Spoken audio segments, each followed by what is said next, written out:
Kitchen garden allotments. Hi guys, and welcome back to Dan's Kitchen Garden Allotment. Just before this video starts, please go along and hit that subscribe button to come along and join the family. Today it's New Year's Eve. I'm down the allotment just collecting a few bits for tomorrow's dinner on New Year's Day. Also, what I thought I would do is just do a end of year allotment tour, as this is the final video for 2021. So then, as you can probably hear to start with this video, is you've got quite a bit of wind sound in the background, and now I have got something to cure this system. So what I'm going to do is I'm going to prop you up in the shed, and then we'll continue this video.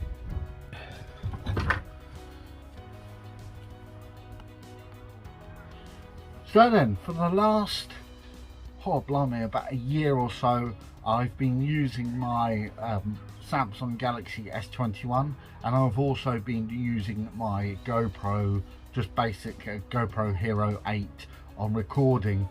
About a year ago, I brought I'll put it up here, and that was a Brother wireless mic. It was okay for the summer, but in the winter, it was very cold. The batteries died quick, it got damp, and it was a bit of a pain in the bum every now and then to record on. That is why I lose quite a bit of my footage, and that is the reason is the wind or the rain can affect the mic. But this Christmas my parents went out and brought me some new stuff for my camera, so I can bring better sounding and also a better videos to you guys. So what I'm going to do is I'm going to start off with the first thing is with the GoPro 8. Fantastic camera, works absolutely fantastic, but the only problem is every now and then the batteries will go flat very quick. So they went out and brought me a new power pack, and in this power pack it has, I'm not too sure if you can see that because of the lighting, it has 3 new batteries, and you can just recharge that whenever you need it. So it means that the GoPro will have a constantly runner of batteries up to about 3.5 hours to 4 hours of recording time.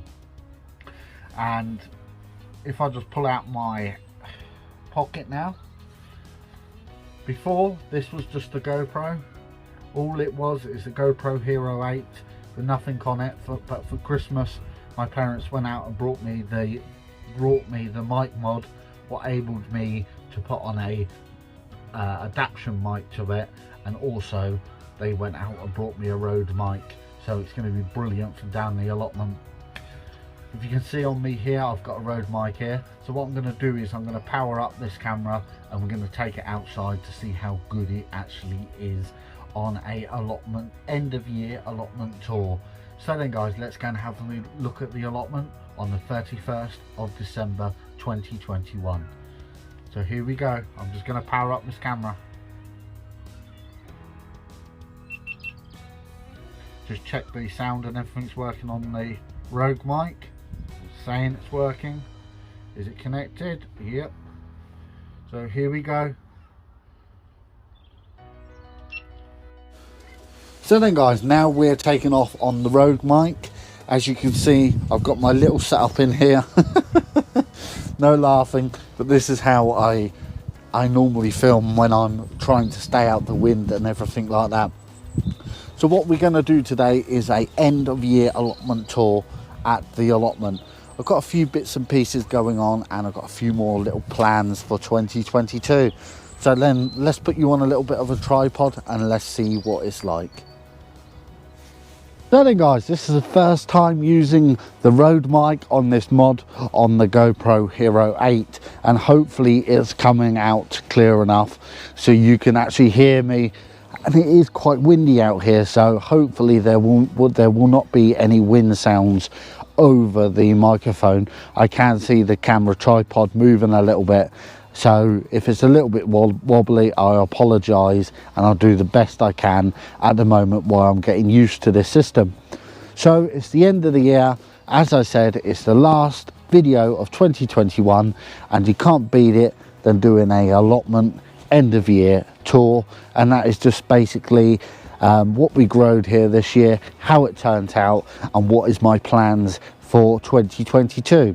So then I will move in very first with this section here, this first bed here on plot 1. For the last 2-3 years, I've always placed my sweet corn in this bed, and I've had a fantastic crop until last year. Until last year, I had to go out and I had to buy some, I think they were home-based original sweet corn seeds to plant up so I can get some corns on the cobs. And this crop was absolutely rubbish.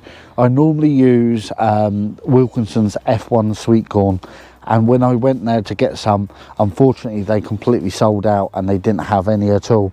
But this year I've managed to go out and get them extra early, as Wilkinsons are already selling their seeds in shop now. A little bit early, but I don't mind. I can get my seeds nice and early.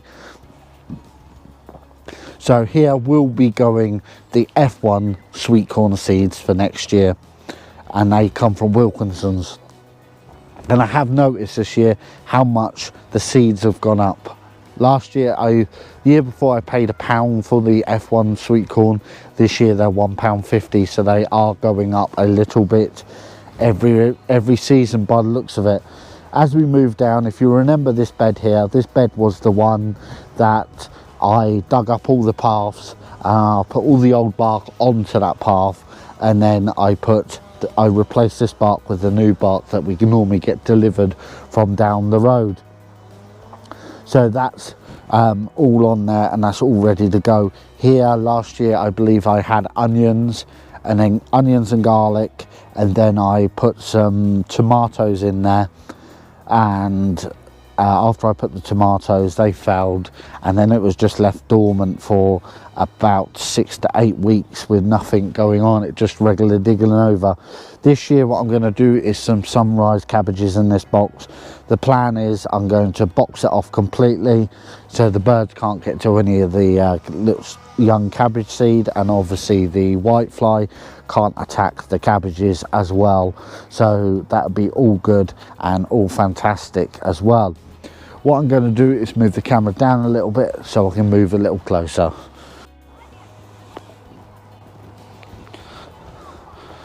So as I move down to this section, if you remember, these were my late runner beans. I planted out the first lot of runner beans over here on this normal bed, and unfortunately they got took by the coldness, the frost, and a lot of slugs and snails. I planted a later crop in the early June, and I got a fantastic crop off of the later crop. So this year I will be doing a later crop, and the plan is I will be doing 3 bamboo canes in this section here, and this will be my main runner bean bed for 2022. The wildlife pond is absolutely coming along fantastic. It's doing exactly what I want it to do. It is running, everything's growing wild around it. What was the plan? Weeds or plants, it doesn't matter. And I have seen some life in the pond as well. The only thing I need to do is just get in there and just take a few of the bits of grass in, and I'll bring you up and show you that in a second. So moving down, we got our small fruit section here, and I'm thinking about the whole plan next year is to completely remove this whole back section where I've got my cabbages and my Brussels sprouts, and turning that into one big fruit section bed at the back there for the raspberry canes and bits and pieces like that, because the Brussels sprouts didn't do very good this year, and they will be moving to plot 2 for 2022. So let's move you down again and let's show you more around the allotment. So just before we restart again, this was the bed I was talking about where the runner beans are going to be, and this one here is my wildlife pond, which I'm going to just leave as it is. All I've got to do is just clear a little bit of this out, and then just remove it and then use it, just clear it up so the frogs have somewhere to dive. But there is a lot of wildlife in there. I'm not too sure if you can see any now, but there is definitely wildlife in there. I have seen frogs jumping in and out of that pond. This section here was what I'm talking about. I'll be clearing this whole section, and I'll be turning this into my raspberry and my little bit of fruit area as well. As I move around here, this was where the runner beans were for 2021. They did absolutely rubbish. So this year what I'm going to do is I'm going to put a plum and an apple tree. Still not too sure what plum and apple tree to put in. They have to be dwarf, because you're not allowed any more than a 6-foot plum tree or a 6-foot apple tree on the allotment at any stages. So then let's discuss what's going on down this side of the allotment.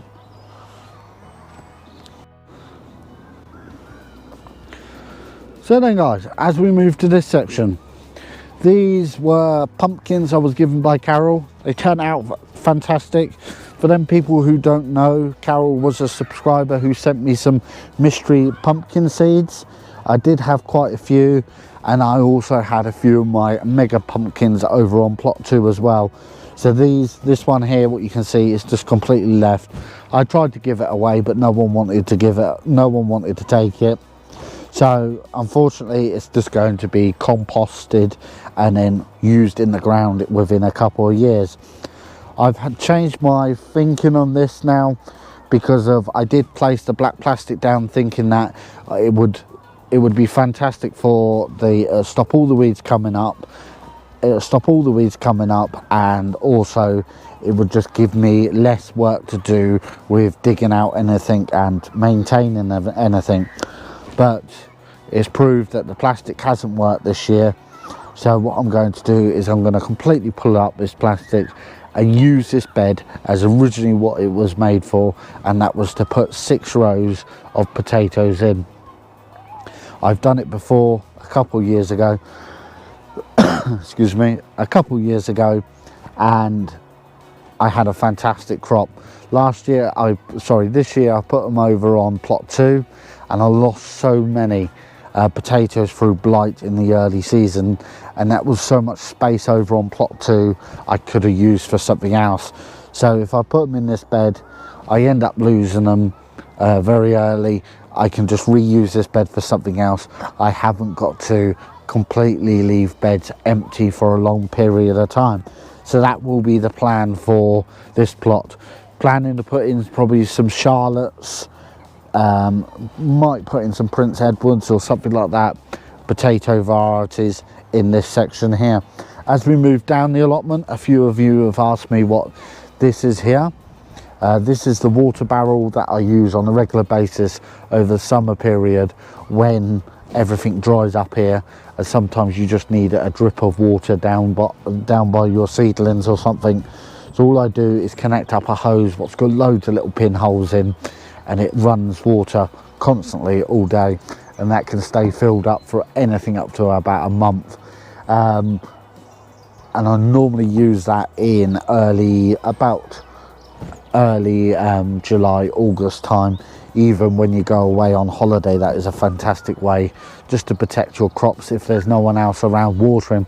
But on my site, there's always plenty of people around here willing to help when you're doing watering and stuff like that. As I move down the butternut squash area, I've started to dig this, but unfortunately the ground is still like clay, and I'm still unable to get down here and completely dig it over and get it down there.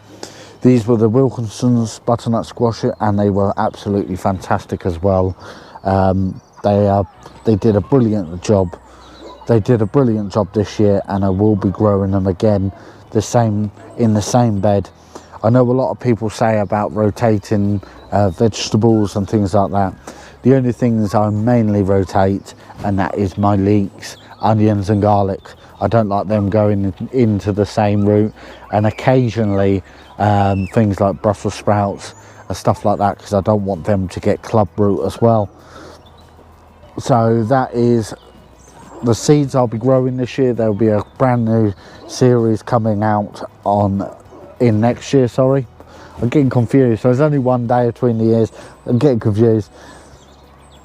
And the seeds I'll be growing, there'll be complete tutorials on my channel of how to grow them and how to get the best crop out of them in 2022. So then let's move you further down. So then, now that would leave you with the sheds. Quite a few people have mentioned how big the sheds look on this side and how small they are in the inside. I would love to get 2 new sheds for this allotment, but unfortunately the price of timber at the moment is absolutely crazy, so I've had to put it on a hold for a little while. But as a lot of you know, it was vandalized this year and I did have a lot of damage done to the allotment. So what I've decided to do, I popped into Wilkinsons. Yes, I should be sponsored by Wilkinsons by now. I popped into Wilkinsons. They had their shed paint reduced down to £4 a tin. I got quite a few tins of that, and I changed it from the Seaside Hut of blue to the Battleship of grey, and that is just the only paint they had. And I tell you what, it works absolutely fantastic, and it doesn't stick out like a sore thumb anymore. So then guys, that is plot 1 we looked up. Now let's go over and have a look at plot 2 and let's see what needs to be done on plot 2. So then that's where these batteries come in handy. I've been recording for about 30 minutes and my first battery died and I had to change it over. But as we head over to plot 2, I just need to grab a fork because I need to dig my parsnips up for New Year's Day's roast dinner. So let's go over to plot 2 and dig up the parsnips. So then, them people who's been subscribed to me for a long time know that I had a whole row of parsnips right along here, and most of them are gone, but I know we have got a couple just in this section here, and they will do us fantastic for New Year's Day. So all I'm going to do is just give them a dig up and just to see how big they are and if they're worth taking to the dinner plate.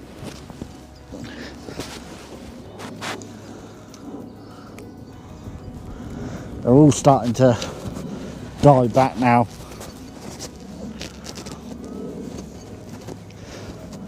Some of them was a bit forked, but that's one. I'll show you that in a bit when it's all washed up and cleaned out.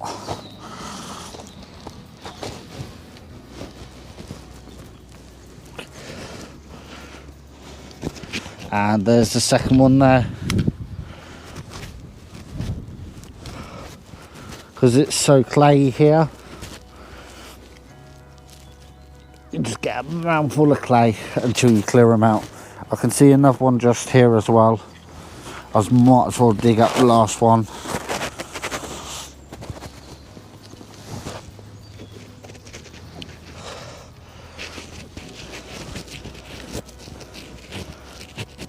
So what I'm going to do is I'll wash these up and I'll bring them back to you very shortly.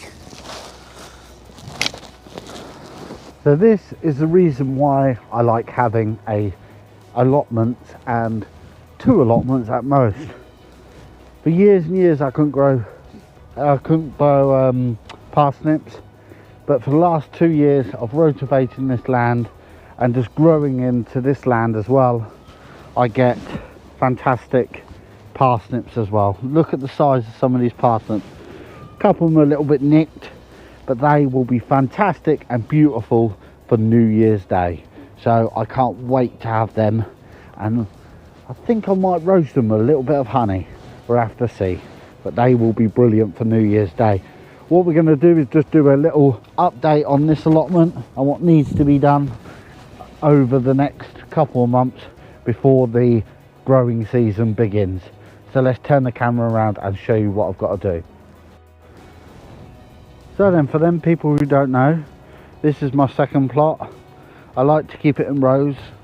I don't like moving it around very much, and I like to plant quite a bit of my vegetables out on this plot as well. It's about 15 pole.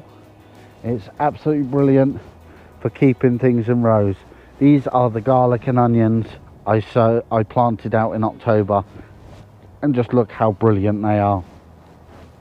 Up here I've just got to continue to rotivate to soften up the ground. As you can see, I've been walking on here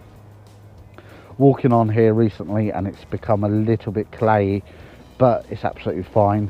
It won't take too long to do. Beetroot, I've still got some beetroot in, These are the scraps now, and they're ready to be churned out and dug over. This was the last area. This hasn't been dug for over a year, so I know there's not many perennial weeds in here at all at this stage. It's mainly just top weed with a few bits of grass and that. I'll just dig out the grass and then give it a rotivate, and this will be ready for next year. It'll probably take me a day or so just to clear this back and to get it back to a proper looking allotment. This area here where the butternut, where the big pumpkins were, this year all I'm going to do is take a couple back, this plastic back, and then just plant 3 pumpkins along the back instead of 6 to 8 like I had before, because it was far too many for me to handle at the allotments. So what I will be doing is placing 3 pumpkins in here. I'll be doing a whole row, probably 2 rows actually, of parsnips this year. I'll be doing 2 rows of carrots. I will be doing a row of early cropping Brussels sprouts, and I'll be doing a row of late cropping Brussels sprouts. And here I'll be doing my carrots, beetroot, and my salad leaves throughout this allotment as well. So there will be quite a bit going on this allotment as well throughout the year. See, a lot of gardeners would see this and say, oh my god, you've got so much to do. But no, there's not that much to do. It's going to be quite easy to maintain. It'll probably take me the best part of about 3 or 4 trips to come up here when it's a bit drier, just to clear this out and to get it up to normal. And as you can see, for them people who don't normally own allotments, you can tell the allotment sites look pretty bleak in the winter. Not much is going on at all at the allotment, but it's absolutely fine to come down here. It's Christmas period. It's time to take a little break from the allotment and from doing bits and pieces as well. So then, just before this video ends, I would like to say a happy new year to everyone. Thank you very much for coming along and supporting the channel in 2021, and please don't forget, don't get too drunk tonight. We will be enjoying a nice roast. We've got roast chicken and roast pork tomorrow with all the side vegetables as well. So we're going to have quite a good feast out tomorrow as well. So guys, until next video, I hope you all enjoyed this video. Please don't forget to hit that subscribe button to come along and join the family. Thank you for all your support, and don't forget, at the moment we got this competition going on of trying to find the best gardening YouTuber of 2021. Until next video guys, I'll catch you later.